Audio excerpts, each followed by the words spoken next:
ఈరోజు 13 ఆగస్టు 2020 అయితే చరిత్రలో 13 ఆగస్టున ఏం జరిగిందో తెలుసా? ఆగస్టు 13వ తేదీన ఒక్కసారి చరిత్ర పుటల్లోకి వెళ్ళి చూస్తే ఎన్నో ముఖ్య సంఘటనలు, ఎంతోమంది ప్రముఖుల జననాలు, మరెంతోమంది ప్రముఖుల మరణాలు జరిగాయి. ఒక్కసారి వాళ్ళందరి గురించి తెలుసుకుందాం. రేణుకా చౌదరి కాంగ్రెస్ నాయకురాలు, మాజీ మంత్రి అయిన రేణుకా చౌదరి గారు 1954 ఆగస్టు 13వ తేదీన జన్మించారు. మాజీ కేంద్ర మహిళా శిశు సంక్షేమ శాఖ మంత్రిగా కూడా రేణుకా చౌదరి పనిచేశారు. 1984లో తెలుగుదేశం పార్టీలో చేరి రాజకీయ ప్రస్థానాన్ని ప్రారంభించారు రేణుకా చౌదరి. 1986 నుంచి 98 వరకు 2 సార్లు రాజ్యసభ సభ్యురాలిగా కూడా పనిచేశారు. 1998వ సంవత్సరంలో భారత జాతీయ కాంగ్రెస్లో చేరిన రేణుకా చౌదరి ఖమ్మం లోక్సభ నియోజకవర్గం నుంచి విజయం సాధించారు. హెచ్డి దేవగౌడ ప్రభుత్వంలో ఈమె కేంద్ర ఆరోగ్య కుటుంబ సంక్షేమ శాఖ మంత్రిగా పనిచేశారు. మన్మోహన్ సింగ్ ప్రభుత్వంలో కూడా ముందుగా 2004 సంవత్సరంలో కేంద్ర పర్యాటక మంత్రిగా, ఆ తర్వాత సంక్షేమ శాఖ మంత్రిగా కూడా పనిచేశారు. శ్రీదేవి భారతీయ చలనచిత్ర పరిశ్రమకు చెందిన ప్రముఖ నటి శ్రీదేవి 1963 ఆగస్టు 13వ తేదీన జన్మించారు. తెలుగు, హిందీ, తమిళం, మలయాళం భాషల్లో వందలాది సినిమాల్లో నటించి అగ్రకథానాయికగా ఒక వెలుగు వెలిగారు శ్రీదేవి. అందం, అభినయం, నటనతో ఎంతోమంది సినీ అభిమానులను సంపాదించుకున్నారు. భారతీయ చలనచిత్ర పరిశ్రమలో శ్రీదేవిని అతిలోక సుందరిగా అభివర్ణిస్తూ ఉంటారు. బాలనటిగా తన నట జీవితాన్ని ప్రారంభించిన శ్రీదేవి ఆ తర్వాత కథానాయికగా తిరుగులేని ప్రస్థానం కొనసాగించారు. భారతీయ చలనచిత్ర పరిశ్రమలో ఎన్నో మైలురాళ్ల వంటి సినిమాల్లో నటించారు శ్రీదేవి.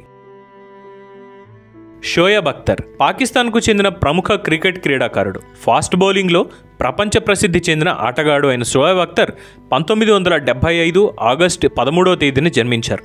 అయితే పాకిస్తాన్ జట్టులో మంచి ఆటగాడిగా ఉన్నప్పటికీ వివాదాలతో పలుమార్లు జట్టు నుంచి తొలగించబడ్డారు షోయబ్ అఖ్తర్. ఏకంగా నిబంధనలను ఉల్లంఘించే విధంగా ఉన్న తన ప్రవర్తన కారణంగా పాకిస్తాన్ క్రికెట్ బోర్డు షోయబ్ అఖ్తర్పై 5 సంవత్సరాల పాటు నిషేధం విధించింది. అజయ్ భూపతి భారతీయ చలనచిత్ర పరిశ్రమకు చెందిన ప్రముఖ దర్శకుడు అజయ్ భూపతి 1986 ఆగస్టు 13వ తేదీన జన్మించారు. అసిస్టెంట్ డైరెక్టర్గా తన కెరియర్ ప్రారంభించిన భూపతి రామ్ గోపాల్ వర్మ వద్ద పలు సినిమాలకు పనిచేశారు. తరువాత RX100 అనే సినిమా ద్వారా తెలుగు చిత్రసీమకు దర్శకుడిగా పరిచయమైన భూపతి మొదటి సినిమాతోనే మంచి విజయాన్ని తన ఖాతాలో వేసుకున్నారు. ప్రస్తుతం మంచి క్రేజ్ ఉన్న దర్శకుడిగా తెలుగు చిత్ర పరిశ్రమలో కొనసాగుతున్నారు అజయ్ భూపతి. రావు గోపాలరావు గారి మరణం తెలుగు చలనచిత్ర పరిశ్రమకు చెందిన ప్రముఖ నటుడు, రాజ్యసభ సభ్యుడు అయిన రావు గోపాలరావు గారు 1994 ఆగస్టు 13వ తేదీన పరంపదించారు. తెలుగు చిత్ర పరిశ్రమలో ఎన్నో మైలురాళ్ల వంటి పాత్రల్లో నటించిన రావు గోపాలరావు గారు తెలుగు ప్రేక్షకుల గుండెల్లో సుస్థిర స్థానం సంపాదించుకున్నారు.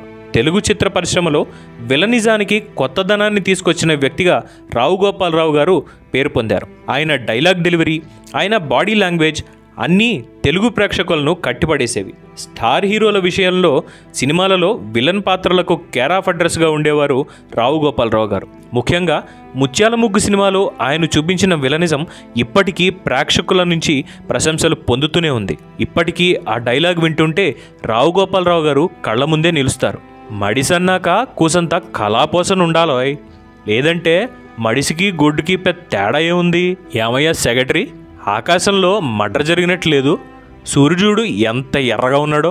ఈ విధంగా తన డైలాగులు ప్రేక్షకుల్ని ఇప్పటికీ ఉర్రూ తొలగిస్తూనే ఉంటాయి.